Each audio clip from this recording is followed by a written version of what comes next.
वज़ीर आला पंजाब मरियम नवाज ने साबिक़ वज़राए आला और हुकाम को शदीद तनक़ीद का निशाना बनाया। लाहौर में खुसूसी बच्चों की तकरीब से खिताब में कहा कि सोचती हूँ कि कुछ लोगों को अवामी खिदमत छोड़कर जलाओ घेराव, जलसे जुलूस, शोर शराबे जैसी फजूलियात का वक्त कैसे मिल जाता है। जो वज़राए आला या जो हुकूमती ओहदेदारान अपनी तवज्जो फजूल किस्म की कामों में रखते हैं, जलसा करो, घेराव करो, जलाओ करो, मार दो, खींच लो, गाली गलोच, दंगा फसाद, उनको कहाँ से टाइम मिलता है और उनके अंदर इतना हौसला कहाँ से आता है अपने टाइम को जो अवाम की खिदमत के लिए मामूर है।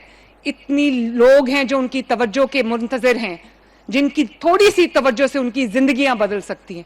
मुझे समझ नहीं आती कि वो लोग अपना टाइम, वो दिल कहाँ से लाते हैं कि वो अपना टाइम फजूलियात में बर्बाद करें, गाली गलोच और फितना फसाद में बर्बाद करें।